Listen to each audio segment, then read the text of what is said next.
Hello friends, welcome back to our channel. ಹೇಗಿದ್ದೀರಾ? ಎಲ್ಲರೂ ಚೆನ್ನಾಗಿದ್ದೀರಾ ಅಂತ ಅಂದ್ಕೊಂಡಿದ್ದೀನಿ. ನನ್ನ ಚಾನಲ್ಗೆ ಯಾರು ಸಬ್ಸ್ಕ್ರೈಬ್ ಮಾಡಿದೆ ನೋಡ್ತಾ ಇದ್ದರೆ ದಯವಿಟ್ಟು ಸಬ್ಸ್ಕ್ರೈಬ್ ಮಾಡ್ಕೊಂಡು ನೋಡಿ ಅಂತ ಹೇಳ್ತಾ ಇವತ್ತಿನ ವೀಡಿಯೋನ ಶೇರ್ ಮಾಡ್ತಾ ಇದ್ದೀನಿ. ಸೊ ಕಾರ್ತಿಕ ಮಾಸದಲ್ಲಿ ಅಂದರೆ ಈ ಒಂದು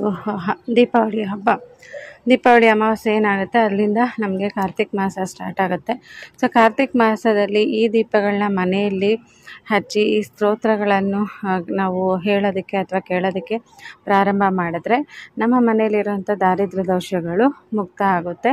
ಹಾಗೆಯೇ ನಮಗೆ ಸಾಕ್ಷಾತ್ ಶಿವನ ಆಶೀರ್ವಾದ, ಅನುಗ್ರಹ ಎಲ್ಲನೂ ಸಿಗುತ್ತೆ. ಕಷ್ಟಗಳೆಲ್ಲ ಕಳೆದು ನಮಗೆ ಐಶ್ವರ್ಯ, ನೆಮ್ಮದಿ ಸಿಗೋದಕ್ಕೆ ಪ್ರಾರಂಭ ಆಗುತ್ತೆ. ಸೊ ಯಾವೆಲ್ಲ ದೀಪಗಳನ್ನ ಬೆಳೆಸಬೇಕು ಅಂತ ನೋಡೋಣ. ಎಲ್ಲ ಮಾಸಗಳಲ್ಲಿ ಶ್ರೇಷ್ಠವಾದ ಮಾಸ ಅಂದರೆ ಅದು ಕಾರ್ತಿಕ ಮಾಸ. ವಿಷ್ಣು ಮತ್ತು ಶಿವನಿಗೆ ತುಂಬ ಪ್ರಿಯವಾಗಿರುವಂಥ ಪರಮ ಪವಿತ್ರ ಮಾಸ ಅಂತಲೇ ಹೇಳ್ಬೋದು. ಈ ಮಾಸದಲ್ಲಿ ಕೆಲವು ವಿಶೇಷ ದೀಪಗಳನ್ನ ಮನೆಯಲ್ಲಿ ಬೆಳೆಸಿದ್ರೆ ದಾರಿದ್ರ್ಯ ದೂರ ಆಗುತ್ತೆ. ದೇವರ ಕೃಪೆಯಿಂದ ನಾವು ಅಂದ್ಕೊಂಡಿರೋ ಕೆಲಸಗಳು, ಕೋರಿಕೆಗಳು ಎಲ್ಲನೂ ನೆರವೇರಿ ನಮಗೆ ಅದೃಷ್ಟ ಸಿಗುತ್ತೆ ಅಂತಲೇ ಹೇಳ್ಬೋದು. ನಿಮಗೆ ಎಷ್ಟೇ ಕಷ್ಟ ಇರ್ಬೋದು, ಈ ಮಾಸದಲ್ಲಿ ಸಂಜೆ ಟೈಮಲ್ಲಿ ದೇವ್ರ ಮುಂದೆ ದೀಪ ಬೆಳೆಸಿದ ಮೇಲೆ ದಾರಿದ್ರ್ಯ ನಿಜವಾಗ್ಲೂ ದೂರ ಆಗುತ್ತೆ. ಸ್ತೋತ್ರಗಳನ್ನು ಕೇಳಬೇಕು. ದಾರಿದ್ರ್ಯ ದಹನ ಸ್ತೋತ್ರ ಅಂತ ಬರುತ್ತೆ. ಸೊ ಆ ಸ್ತೋತ್ರಗಳನ್ನು ಕೇಳಿ ಕಾರ್ತಿಕ್ ಮಾಸದಲ್ಲೇ ಈ ಒಂದು ಸ್ತೋತ್ರನ ಕೇಳಲು ಆರಂಭ ಮಾಡಿದ್ರೆ ನಮ್ಮ ಜೀವನದಲ್ಲಿ ನಿಜವಾಗ್ಲೂ ಒಂದು ಚಮತ್ಕಾರಗಳೇ ನಡೆಯುತ್ತೆ ಅಂತ ಹೇಳ್ಬೋದು.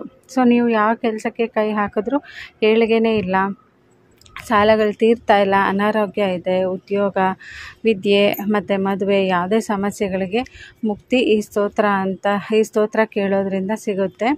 ಈ ಮಾಸದಲ್ಲಿ ನಿಂಬೆಹಣ್ಣಿನ ದೀಪಾರಾಧನೆ, ತೆಂಗಿನಕಾಯಿ ದೀಪಾರಾಧನೆ, ನಲ್ಲಿಕಾಯಿ ದೀಪಾರಾಧನೆ ಜೊತೆಗೆ ಮಣ್ಣಿನ ದೀಪಗಳಿಂದ ದೀಪಾರಾಧನೆನ ಮಾಡ್ತಾರೆ.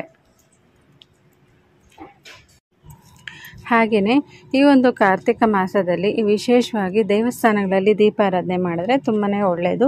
ಸೊ ದೇವಸ್ಥಾನಗಳಲ್ಲಿ ಆಗಲಿಲ್ಲ ಅಂದರೆ ಮನೆಯಲ್ಲಿ ವಿಶೇಷ ದೀಪಗಳನ್ನ ಬೆಳಗಿಸ್ಬೇಕು. ನಿತ್ಯ ದೀಪಾರಾಧನೆ ಮಾಡೋದಕ್ಕೆ ಸಾಧ್ಯ ಆಗಿಲ್ಲ ಅಂತಂದರೆ ಕಾರ್ತಿಕ ಸೋಮವಾರಗಳಲ್ಲಿ ದೀಪ ಬೆಳೆಸಿದ್ರೆ ಅಷ್ಟೇ ಪುಣ್ಯ ಫಲ ನಮಗೆ ಸಿಗುತ್ತೆ. ಸೊ ಈ ಒಂದು ಕಾರ್ತಿಕ ಮಾಸದಲ್ಲಿ ನಾವು ಬೆಳಗಿಸ್ಬೇಕಾದ ಮೊದಲ ದೀಪ ಅಂದರೆ ರಾಹುಕಾಲದಲ್ಲಿ ಬೆಳಗುವಂಥ ನಿಂಬೆಹಣ್ಣಿನ ದೀಪ. ಸೊ ಈ ದೀಪನ ಯಾವುದೇ ಮಾಸದಲ್ಲಾದರೂ ಬೆಳಗ್ಬೋದು. ಮಂಗಳವಾರ ಅಥವಾ ಶುಕ್ರವಾರ ರಾಹುಕಾಲದಲ್ಲಿ ದೇವಿ ದೇವಸ್ಥಾನಗಳಿಗೆ ಹೋಗಿ ಅಲ್ಲಿ ಬೆಳಗಿದ್ರೆ ದೇವರ ಅನುಗ್ರಹದಿಂದ ನಮಗೆ ರಾಹು ದೋಷಗಳು ದೂರ ಆಗುತ್ತೆ. ಹಾಗೆ ಕಠಿಣ ಕಷ್ಟಗಳು ಕೂಡ ನಮಗೆ ಅದರಿಂದ ಮುಕ್ತಿ ಸಿಗುತ್ತೆ ಅಂತಲೇ ಹೇಳ್ಬೋದು. ಸೊ ಎರಡನೇದಾಗಿ ನಲ್ಲಿಕಾಯಿ ದೀಪ. ಸೊ ಈ ದೀಪಗಳನ್ನ ತುಳಸಿ ಕಟ್ಟೆ ಮುಂದೆ ಆಗಿರ್ಬೋದು ಅಥವಾ ದೇವಾಲಯಗಳಲ್ಲಿ ನಾವು ಬೆಳಗಿಸ್ಬೇಕಾಗತ್ತೆ. ಈ ದೀಪ ಬೆಳಗಿಸೋದ್ರಿಂದ ವಾತಾವರಣ ಕೂಡ ನಮಗೆ ಪರಿಶುದ್ಧವಾಗುತ್ತೆ. ಮಹಾವಿಷ್ಣು, ತುಳಸಿ ಹಾಗೂ ಮಹಾಲಕ್ಷ್ಮಿ ಅನುಗ್ರಹ ಕೂಡ ನಮಗೆ ಸಿಗುತ್ತೆ. ಹಣಕಾಸು, ಆರೋಗ್ಯ ಸಮಸ್ಯೆ ಕೂಡ ದೂರ ಆಗುತ್ತೆ. ಹಾಗೆಯೇ ಮೂರನೇದಾಗಿ ತೆಂಗಿನಕಾಯಿ ದೀಪಾರಾಧನೆ. ಈ ಒಂದು ನಾವು ದೀಪಾರಾಧನೆ ಮಾಡೋದ್ರಿಂದ ಶಿವನ ದೇಗುಲದಲ್ಲಿ ಅಥವಾ ಮನೆಯಲ್ಲಿ ಶಿವನ ಫೋಟೋ ಮುಂದೆ ಬೆಳಗಿಸ್ಬೋದು. ಸೊ ಹಾಗೆಯೇ ದೇವರಿಗೆ ಬೆಳಗಿಸ್ಬೋದು. ಹಾಗೆ ದೇವರಿಗೆ ಹೊಡೆದ ತೆಂಗಿನಕಾಯಿ ಹೋಳುಗಳನ್ನ ಒಂದು ತಟ್ಟೆ ಮೇಲೆ ಇಟ್ಟು ಅದ್ರ ಮೇಲೆ ಅಕ್ಕಿ ಹಾಕಿ ಅದ್ರ ಮೇಲೆ ನಾವು ಎಳ್ಳೆಣ್ಣೆ ಅಥವಾ ತುಪ್ಪ ಬಳಸಿ ಈ ಒಂದು ದೀಪನ ಹಚ್ಬೋದು. ಸೊ ತೆಂಗಿನಕಾಯಿ ದೀಪಾರಾಧನೆ ತುಪ್ಪ ಅಥವಾ ಎಣ್ಣೆ ಬಳಸ್ಕೊಂಡು ನಾವು ಈ ಒಂದು ದೀಪನ ಹಚ್ಬೋದು. ಸೊ ತೆಂಗಿನಕಾಯಿ ದೀಪಾರಾಧನೆ ಕಾರ್ತಿಕ ಮಾಸದಲ್ಲಿ ಮಾಡೋದ್ರಿಂದ ಮನಸ್ಸಲ್ಲಿರೋಂಥ ಎಲ್ಲ ಕೋರಿಕೆಗಳು ನಮಗೆ ನೆರವೇರುತ್ತೆ. ಜೊತೆಗೆ ಪರಮೇಶ್ವರನ ಅನುಗ್ರಹ ನಮಗೆ ಸಿಗುತ್ತೆ. ಸೊ ಹಾಗಾಗಿ ತೆಂಗಿನಕಾಯಿ ದೀಪಾರಾಧನೆ ತುಂಬಾ ಒಳ್ಳೆಯದು ಅಂತಲೇ ಹೇಳ್ಬೋದು. ಹಾಗೆ ಪದ್ಮ ಪುರಾಣದಲ್ಲಿ ಕೂಡ ಈ ಒಂದು ತೆಂಗಿನಕಾಯಿ ದೀಪಾರಾಧನೆ ಬಗ್ಗೆ ಉಲ್ಲೇಖ ಇದೆ ಅಂತ ಕೂಡ ಹೇಳ್ತಾರೆ. ಸೊ ಹಾಗಾಗಿ ತುಂಬಾ ಶ್ರೇಷ್ಠವಾಗಿರೋಂಥ ಒಂದು ದೀಪ ಅಂತಲೇ ಹೇಳ್ಬೋದು. ಹಾಗೆ ಕಾರ್ತಿಕ ಮಾಸದಲ್ಲಾಗಲಿ ಯಾವುದೇ ಒಂದು ಮಾಸದಲ್ಲಾಗಲಿ ಮಣ್ಣಿನ ದೀಪಗಳಿಗೆ ತುಂಬ ಶ್ರೇಷ್ಠ ಅಂತಲೇ ಹೇಳ್ಬೋದು.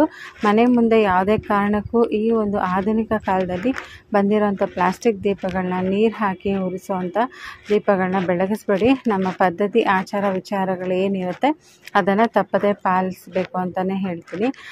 ಈ ಒಂದು ಕಾರ್ತಿಕ ಮಾಸದಲ್ಲಿ ಸೋಮವಾರ ಉಪವಾಸವಿದ್ದರೆ ತುಂಬಾ ಒಳ್ಳೆಯದು. ಸೊ ಯಾಕಂದರೆ ಸೋಮವಾರ ಶಿವನ ವಾರ ಆಗಿರೋದ್ರಿಂದ ಕೆಲವೊಬ್ರು ಏನಂದರೆ ಉಪವಾಸ ಇರ್ತಾರೆ, ದೇವಸ್ಥಾನಗಳಲ್ಲಿ ನೀಡುವಂಥ ಪ್ರಸಾದಗಳನ್ನ ಸ್ವೀಕರಿಸ್ಬೋದಾ ಅಂತ ಕೇಳ್ತಾರೆ. ಸೊ ಹಾಗಾಗಿ ಗೋಮುಖ ಮುದ್ರೆಯಲ್ಲಿ ಎಷ್ಟು ಪ್ರಸಾದ ಬರುತ್ತೋ ಎರಡು ಬೆರಳಿನಲ್ಲಿ ಸಿಗೋಷ್ಟು ಪ್ರಸಾದವನ್ನು ನಾವು ಸೇವಿಸಬೇಕು. ಉಳಿದ ಪ್ರಸಾದನ ಮನೆಗೆ ತಂದು ಮನೆಯಲ್ಲಿರೋ ಸದಸ್ಯರಿಗೆಲ್ಲರಿಗೂ ತಿನ್ನೋದಕ್ಕೆ ಕೊಡಬೇಕು. ಸೊ ಪ್ರಸಾದ ಕೂಡ ಭಗವಂತನ ಅನುಗ್ರಹ ಆಗಿರುತ್ತೆ. ಸೊ ನಾವು 2 ಬೆರಳಲ್ಲಿ ಪ್ರಸಾದ ಏನು ತೊಗೊಳ್ತೀವಲ್ಲ ದೇವಸ್ಥಾನದಲ್ಲಿ, ಸೊ 2 ಬೆರಳಲ್ಲಿ ಪ್ರಸಾದನ ತೊಗೋಬೋದು ಉಪವಾಸ ಇರೋರು. ಕಾರ್ತಿಕ್ ಮಾಸದಲ್ಲಿ ಬೆಳೆಸಬೇಕಾದ ಮುಖ್ಯ ದೀಪ ಅಂದರೆ ಅದು 365 ಬತ್ತಿಗಳ ಈ ದೀಪ. ಸೊ ಇದ್ರ ಬಗ್ಗೆ ನಾನು ತುಂಬ ಸಲ ಹೇಳಿದ್ದೀನಿ ನಿಮಗೆ. ಸೊ ಈ ಒಂದು ದೀಪ ಏನಿರುತ್ತಲ್ಲ ಕಾರ್ತಿಕ್ ಮಾಸದಲ್ಲಿ ಹಚ್ಚಿದ್ರೆ ತುಂಬಾ ಒಳ್ಳೆಯದು. ಈ ದೀಪ ಕಾರ್ತಿಕ್ ಮಾಸದಲ್ಲಿ ಬರುವಂಥ ಹುಣ್ಣಿಮೆ ದಿನ ಬೆಳೆಸಬೇಕು. ಯಾಕೆಂದರೆ ಕಳೆದ ಕಾರ್ತಿಕ ಪೌರ್ಣಮಿಯಂದು ಈ ಒಂದು ಕಾರ್ತಿಕ ಪೌರ್ಣಮಿಯಲ್ಲಿ ಯಾರು ಈ ಒಂದು ದೀಪನ ಹಚ್ತಾರೋ ಅವ್ರಿಗೆ ಎಲ್ಲ ಸಕಲ ಸಂಪತ್ತುಗಳು ಕೂಡ ಲಭಿಸುತ್ತೆ ಅಂತಲೇ ಹೇಳ್ತಾರೆ. ಸೊ ಎಲ್ಲ ದೋಷಗಳು ದೂರ ಆಗಬೇಕು ಅಂತಂದರೆ 365 ಬತ್ತಿಗಳ ದೀಪಾರಾಧನೆನ ಮಾಡಿದ್ರೆ ವರ್ಷದ ಅಷ್ಟೂ ದಿನ ದೀಪಗಳನ್ನ ಬೆಳೆಸಿದ ಪುಣ್ಯ ಫಲ ನಮಗೆ ಸಿಗುತ್ತೆ. ಸೊ ಈ ದೀಪನ ನಾವು ದೇವಸ್ಥಾನಗಳಲ್ಲಿ ಅಂದರೆ ಶಿವನ ದೇವಸ್ಥಾನಗಳಲ್ಲಿ, ವಿಷ್ಣುವಿನ ದೇವಸ್ಥಾನಗಳಲ್ಲಿ ಅಥವಾ ಮನೆಯಲ್ಲಿ ಕಾರ್ತಿಕ ಹುಣ್ಣಿಮೆ ದಿನ ನಾವು ಬೆಳಗಿಸ್ಬೋದು. ಸೊ ಮಾರ್ಕೆಟ್ಗಳಲ್ಲಿ ನಮಗೆ 365 ಬತ್ತಿಗಳು ಸಿಗುತ್ತೆ, ಇಲ್ಲಾಂದರೆ ನೀವೇ ಅದನ್ನು ತಯಾರು ಮಾಡ್ಕೋಬೋದು.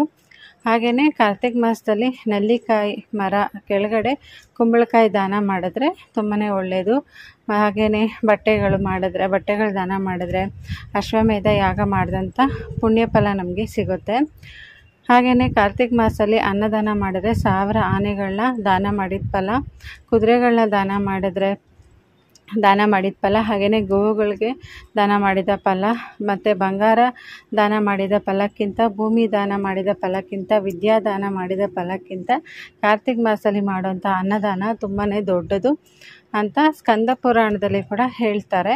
ಸೊ ಸರ್ವದಾನಗಳಿಗಿಂತ ಅನ್ನದಾನ ಶ್ರೇಷ್ಠ. ಸೊ ಈ ಮಾಸದಲ್ಲಿ ಯಾವ ದಿನ ಆದರೂ ಸರಿ, ಎಲ್ಲಿ ಯಾರಿಗಾದರೂ ಸರಿ ಅವ್ರಿಗೆ ಅನ್ನದಾನ ಮಾಡಿ ಸಕಲ ಪುಣ್ಯನ ಪಡ್ಕೋಬೋದು.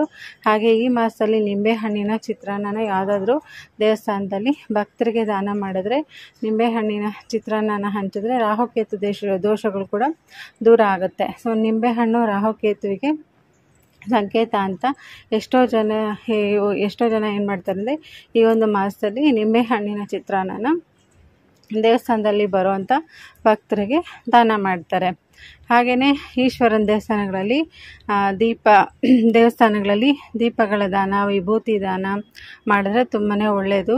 ಗೋಧಿ ಹಿಟ್ಟು ಅಥವಾ ಅಕ್ಕಿ ಹಿಟ್ಟಿಗೆ ಸ್ವಲ್ಪ ಹಾಲು, ಬೆಲ್ಲದ ಪಾಕ ಬೆರೆಸಿ ಹಿಟ್ಟಿನ ದೀಪದಲ್ಲಿ ತಯಾರಿಸಿ ಶಿವನ ದೇಗುಲದಲ್ಲಿ ಆಲದ ಮರದ ಕೆಳಗಡೆ, ಅರಳಿ ಮರದ ಕೆಳಗಡೆ, ನಲ್ಲಿಕಾಯಿ ಮರದ ಕೆಳಗಡೆ ಅಥವಾ ನದಿ ತೀರದಲ್ಲಿ ಬ್ರಾಹ್ಮಣರಿಗೆ ತಾಂಬೂಲ ದಕ್ಷಿಣೆ ಸಮೇತ ದಾನ ನೀಡಿದ್ರೆ ತುಂಬಾ ಒಳ್ಳೆಯದು.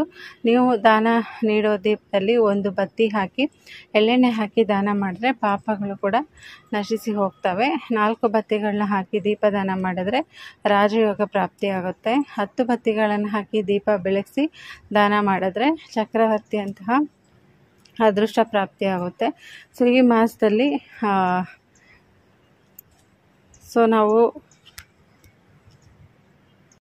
ಈ ಮಾಸದಲ್ಲಿ ಎಸ್ಪೆಷಲಿ ಕಾರ್ತಿಕ್ ಮಾಸದಲ್ಲಿ ಏನಂತಂದರೆ ನಮ್ಮ ಕೋರಿಕೆಗಳೆಲ್ಲನೂ ಈಡೇರಬೇಕು. ಹಾಗೆ ನಮಗೆ ಆರೋಗ್ಯ ಭಾಗ್ಯ ಸಿಗಬೇಕು, ಪ್ರತಿಯೊಂದು ಕಷ್ಟಗಳು ದೂರ ಆಗಬೇಕು ಅಂತ ಅನ್ನೋರು ಈ ಒಂದು ಮಾಸದಲ್ಲಿ ಪ್ರತಿದಿನ ಸಂಜೆ ಅಟ್ಲೀಸ್ಟ್ ಬಾಗಿಲಲ್ಲಿ ಒಂದು ಮಣ್ಣಿನ ದೀಪನಾದರೂ ಹಚ್ಚೋದಕ್ಕೆ ಟ್ರೈ ಮಾಡಿ. ಸೊ ಇಡೀ ತಿಂಗಳು ಮಣ್ಣಿನ ದೀಪನ ಹಚ್ಚಿದ್ರೆ ತುಂಬಾ ಒಳ್ಳೆಯದು. ಅದು ಬಿಟ್ಟು ದೇವಸ್ಥಾನಗಳಲ್ಲಿ ಹುಣ್ಣಿಮೆ ದಿವಸ ನಾನು ಹೇಳ್ದಂಗೆ, ಸೊ ಹುಣ್ಣಿಮೆ ದಿನ ಹೋಗಿ ನಾವು ಒಂದು 365 ಬತ್ತಿಗಳಿರೋಂಥ ದೀಪಗಳನ್ನ ಹಚ್ಚಿದ್ರೆ ಅದು ಕೂಡ ಒಳ್ಳೆಯದು. ಎಸ್ಪೆಷಲಿ ಈ ಒಂದು ನಲ್ಲಿಕಾಯಿ ದೀಪ ಆಗಿರ್ಬೋದು, ಹಾಗೆ ತೆಂಗಿನಕಾಯಿ ದೀಪ.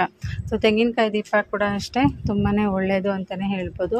ಹಾಗಾಗಿ ಈ ಮಾಸ ಪೂರ್ತಿ ತುಂಬಾ ಪವಿತ್ರವಾಗಿರೋ ಮಾಸ ಆಗಿರೋದ್ರಿಂದ ಸೊ ಸ್ಟಾರ್ಟಿಂಗೇ ಈ ವಿಡಿಯೋನ ಶೇರ್ ಮಾಡ್ತಾಯಿದ್ದೀನಿ. ಯಾರಿಗೆಲ್ಲ ಏನಾದರೂ ನಿಮಗೆ ಸಂಕಲ್ಪಗಳಿತ್ತು, ಏನಾದರೂ ಮನಸ್ಸಿನಲ್ಲಿ ಕೋರಿಕೆಗಳಿತ್ತು ಅಂತಂದರೆ ಈ ಒಂದು ಕಾರ್ತಿಕ ಮಾಸ ತುಂಬಾ ವಿಶೇಷವಾಗಿರೋದ್ರಿಂದ ಯಾರಿಗೆಲ್ಲ ಏನೆಲ್ಲ ಆಗಬೇಕು, ಕಷ್ಟಗಳು ದೂರ ಆಗಬೇಕು ಅನ್ನೋರು ಈ ಒಂದು ಮಾಸಗಳಲ್ಲಿ ತುಂಬ ಸಿಂಪಲ್ ಆಗಿರೋಂಥ ಟಿಪ್ಸು, ಜಾಸ್ತಿ ಕಷ್ಟ ಏನು ಪಡಬೇಕಾಗಿಲ್ಲ. ಸಿಂಪಲ್ ಆಗಿರೋ ಒಂದು ಟಿಪ್ಸಿಂದನೇ ನಮ್ಮ ಜೀವನದಲ್ಲಿರೋಂಥ ಕಷ್ಟಗಳನ್ನ ನಾವು ದೂರ ಮಾಡ್ಕೋಬೋದು. ಸೊ ಜಾಸ್ತಿ ಇದಕ್ಕೆ ನಮಗೆ ಖರ್ಚು ಕೂಡ ಆಗೋದಿಲ್ಲ. ಹಾಗಾಗಿ ವಿಶೇಷವಾಗಿ ಅನ್ನದಾನ ಹೇಳಿದ್ನಲ್ಲ, ಸೊ ಅನ್ನದಾನ ಮಾಡಿದ್ರೆ ತುಂಬಾ ಒಳ್ಳೆಯದು. ಹಾಗೆಯೇ ಈ ಒಂದು ನಿಂಬೆಹಣ್ಣು ಹಾಕಿರೋ ಅಂಥ ಚಿತ್ರಾನ್ನ, ಸೊ ಚಿತ್ರಾನ್ನ ಕೂಡ ದೇವಸ್ಥಾನಕ್ಕೆ ಬರೋಂಥ ಭಕ್ತರಿಗೆ ಕೊಟ್ಟರೆ ನಮ್ಮ ಸಕಲ ಪಾಪಗಳು ಕೂಡ ನಾಶ ಆಗುತ್ತೆ ಅಂತ ಹೇಳ್ಬೋದು. ಹಾಗಾಗಿ ಈ ವಿಶೇಷವಾಗಿರೋಂಥ ಟಿಪ್ಸ್ನ ಶೇರ್ ಮಾಡಿದ್ದೀವಿ. ಹೋಪ್ ಎಲ್ಲರಿಗೂ ಇಷ್ಟ ಆಗಿದೆ ಅಂತ ಅಂದ್ಕೊಳ್ತೀನಿ. ಸೊ ಇಷ್ಟ ಆಗಿರೋ ದಯವಿಟ್ಟು ಲೈಕ್ ಮಾಡಿ, ಹೊಸದಾಗಿ ನೋಡ್ತಾ ಇದ್ದರೆ ಸಬ್ಸ್ಕ್ರೈಬ್ ಮಾಡ್ಕೊಂಡು ನೋಡಿ ಅಂತ ಹೇಳ್ತಾ ಇವತ್ತಿನ ವಿಡಿಯೋ ಇಲ್ಲ ಎಂಡ್ ಮಾಡ್ತಾಯಿದ್ದೀನಿ friends. Thank you so much for watching. ಮತ್ತೆ ಸಿಗ್ತೀನಿ ಇನ್ನೊಂದು ಒಳ್ಳೆಯ ವಿಡಿಯೋ ಜೊತೆಗೆ. ಟಿಲ್ ದೆನ್ ಟೇಕ್ ಕೇರ್, ಬಾಯ್.